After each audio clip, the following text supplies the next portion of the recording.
My guest at this time is a recently re-signed Ring of Honor star. He is the #1 contender for the Ring of Honor World Heavyweight Championship. It is Flip Gordon. Flip, thank you very much for taking the time to chat with me today. Absolutely. Thanks for having me. So let's start with the big news, the big buzzy issue of the week. You've re-signed. What led to you wanting to re-sign with Ring of Honor, Flip? It was simple, man. It was the best offer on the table. Okay. They anteed up the dough, bro.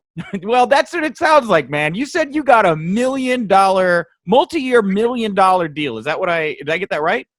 Yeah, man. Okay. Now, I don't want to do the math, but do you want to give us an idea of how many years you're committed to here with Ring of Honor, Flip? It's a lot. It's a lot. Okay. So you're locked in for the foreseeable future. Yeah.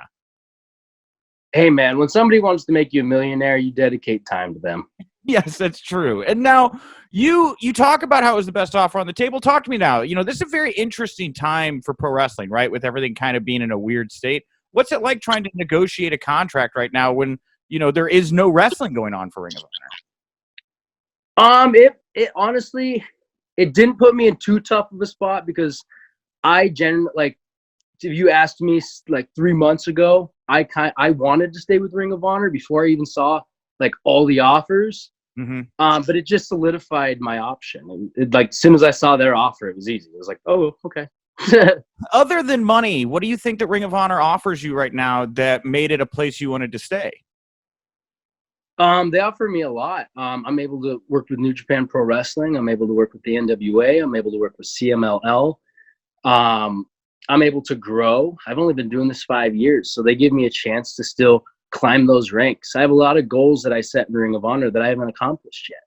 Yeah, for sure. I've been there for 3 years and I haven't held a single championship, and I want to change.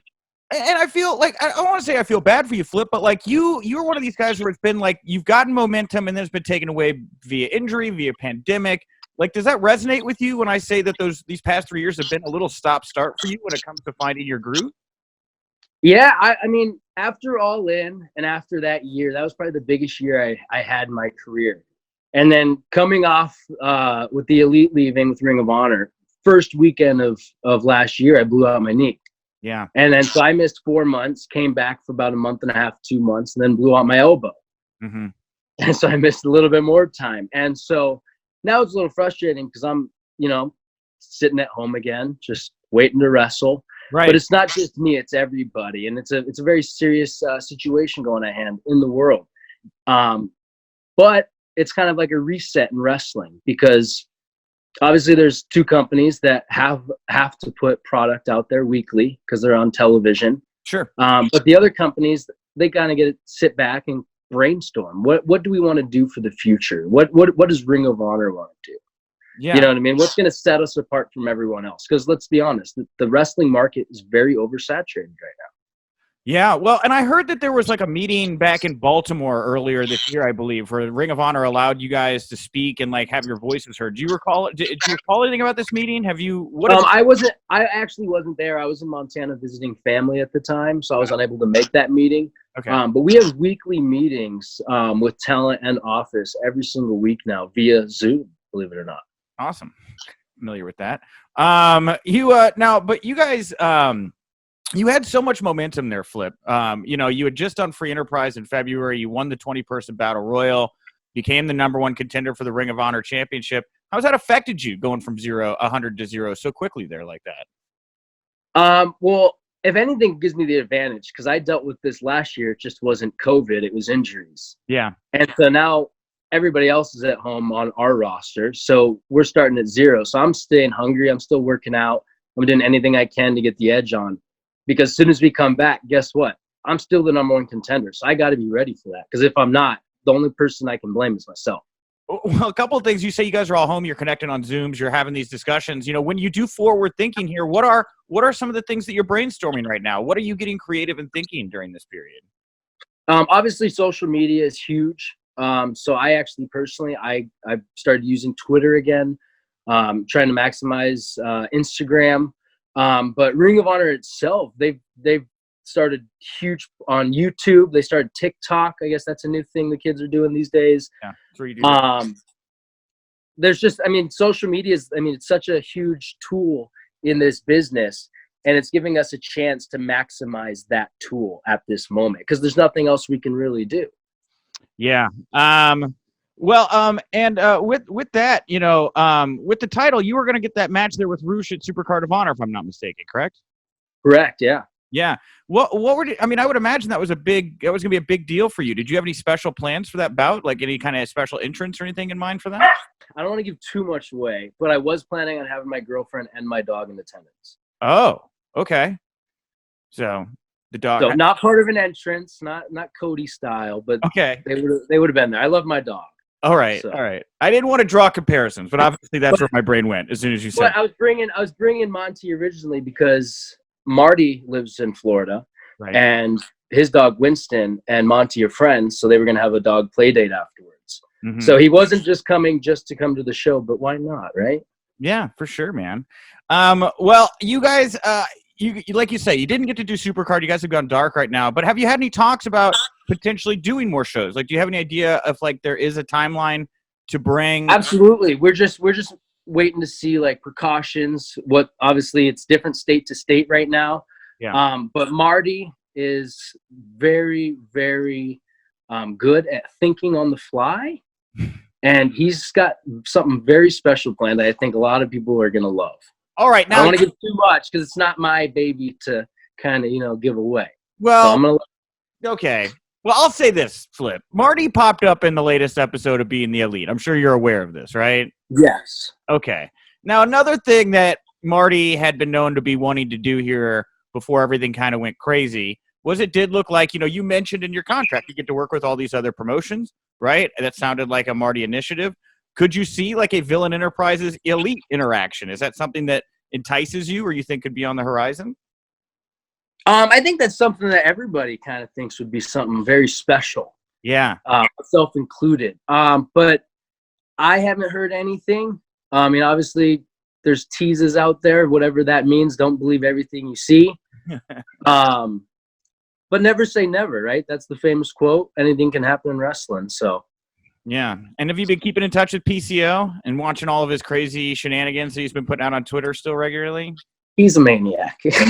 I love him to death, but he is a maniac. Yeah, no, he really is. It's been fun keeping up with him over on social media.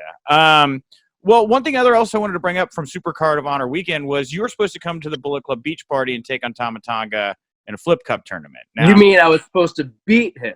Well, My name's Flip. There was no way I was losing that. Come on. I don't know, man. Like, he's really intense, But it's all the work, bro.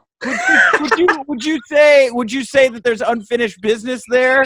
Do you want your rematch with Tama Tonga when this all gets going again? I have to beat Tama Tonga. Right. Sure. It's destiny. He practically murdered me on Twitter a couple of years ago, so I have to get the revenge. You and Thomas share something in common. You both served in the military. I thought of you actually this past Monday. Of course, Monday was Memorial Day. I always like to thank you for your service, but with that, yeah, of course, man.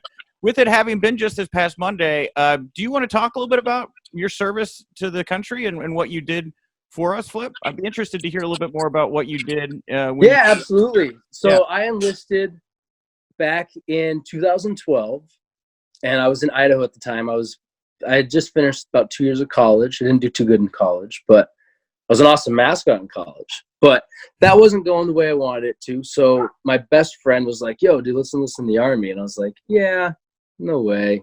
Start thinking about it a little bit. You know what I mean? Yeah. And then eventually the day came, and I was like, if I don't do this, I'm going to regret it. So I ended up enlisting as a 12 November, which is a horizontal construction engineer. Me and my best friend ended up going to basic training together, AIT together, which is where you learn your job. Yeah. And then we were actually stationed at our first unit together for the first 2 years.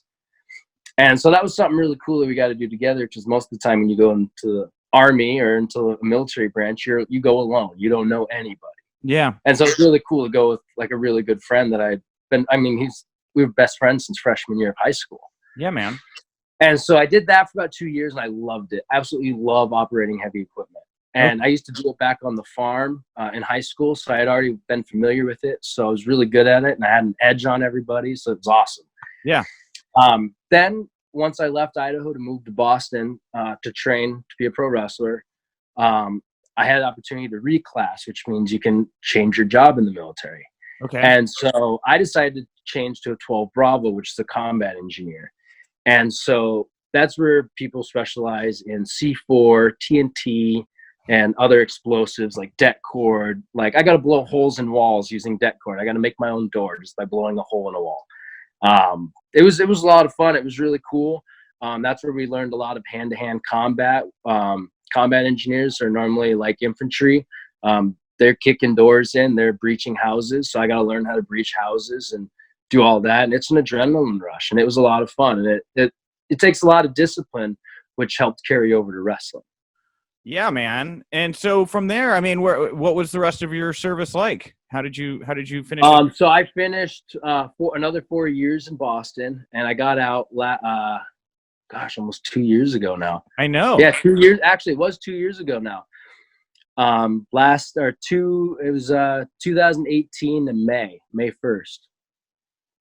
Mm-hmm. But I finished. It actually got complicated at one point towards that last year of wrestling, or towards in the Army because of wrestling, where I was actually getting considered AWOL 2 months in a row because I had just signed with Ring of Honor, and I was like, "Yo, I'm making money at wrestling now. Like, I have to do this. I can't no-show my first weekend." Yeah. And so they considered me AWOL, and then the same thing for my first UK tour, like the following weekend or the following month. Sorry. And they considered me AWOL there too. You can they called me in trouble for that. Can't I mean like that? You can get kicked out. You can get arrested. Like it's not good. And so I got a phone call from this command sergeant major that I had met a few years prior, and he was like, "Hey, dude, what's going on?" And I told him everything. I was like, "Hey, man, I just signed with Ring of Honor. Like I'm starting to travel like crazy. Like because National Guard, you just train 1 weekend a month." Mm-hmm. Well, I was starting to wrestle every single weekend. And so I was like, it's just getting impossible for me to make this up. We got a new commander, and he won't let me make up the days where I could come in during the week. And so this command sergeant major, he's like, "Hey, man, I'm going to transfer you down to my unit. You tell me what days work best for you. You have this many days to make up. You have this many days left. Let's get you out of the Army on honorable terms." And he's like, "It looks better for the Army if you get out right." Because I mean, if I got out and you know what I mean, it was crappy and I got dishonorable discharge, I not that I would, but I could talk crap and be like, "Oh, I hate the Army. It was a horrible time." You know what I mean? Yeah, yeah. But they worked with me so great. Like honestly, like my whole military career I loved it. I loved the military. Yeah. Yeah, I know that you said it was really kind of hard for you to give it up. I remember you getting your honorable discharge I think it was like a year and a half ago. I mean, I don't even know if it was 2 years ago. And yeah, dude, I mean, it's just awesome to hear that you did that, you know? Yeah, I contemplated it so long. And actually just this past, like a few weeks ago, right before May 1st this year, because there's another 2 years window after you get out, where if, like, let's say we were to go back to war, and before they enlist people, they would call me back. And it also means until that time, if I want to re-enlist in the Army, I don't have to go to basic training or anything. Okay. And I got a phone call, like literally the day, like after like I had finalized the contract and everything. And they're like, "Hey, this is your last chance if you want to re-enlist in the Army, blah, blah, blah, blah, blah." And I was like, "Hey, man," I was like, "Oh, I love the Army, but I just signed like the dream contract." I was like, "I can't go nowhere. I'm sorry." Yeah. Well, and with all the connections you made there, I mean, have you ever, I mean, it's not unheard of for wrestling shows to happen on Army bases and stuff. Would you like to bring ROH to like a base? Oh, I would love to do something like that. And the coolest part about wrestling is I get to travel all around, and I've bumped into battle buddies that I went to basic training with, that I was in different units with. I have a buddy in Vegas. He comes to all the shows now. I have another friend that she's a sergeant, and she comes to all the shows in New York. And it's just so cool to see these guys that I literally went to basic training with almost 10 years ago. Yeah, man. Wow, dude. And so are were they wrestling fans? Did you make them wrestling fans? No, they weren't wrestling fans, but they just want to come support me. They just want to see what I'm doing, because they remember me talking about it when I was at basic training. I want to be a pro wrestler. I want to do this. You know what I mean? Yeah. And so they think it's really cool that I actually followed it and was able to accomplish it. Dude, that's great. Well, let's wrap it up here talking about what you got left to accomplish here. Of course, you say gold is on the mind, right? You're the number one contender. Absolutely. talk to me about Roosh. What do you think of this guy? What do you think the edge that you've got on Roosh is to take that title? I can take a beating. I mean, you saw it. I took 10 lashes from Bully. Yeah. You know what I mean? I've been in hardcore matches, ladder matches. So I'm a very tough individual, and I think that I got a lot of heart and a lot of passion. And I've lost the last several opportunities at the ROH Gold, and it's like you said, it slowed my momentum a lot. Yeah. And I can't afford that to happen anymore, and I won't let it happen anymore. So once we're able to come, I'm coming back. I'm swinging. I'm going to come fighting because I want to be Ring of Honor World Champion. I want to represent the best wrestling company on the planet. Awesome, dude. Well, Flip, where do you want to send people to find you, follow you, support you right now? Yes, if you want to support me, please head over to my prowrestlingtees.com/theflipgordon. Buy a mercenary shirt, or follow me on Twitter and Instagram at theflipgordon. I keep it all the same, so it's simple. Cool. Or so I just don't forget.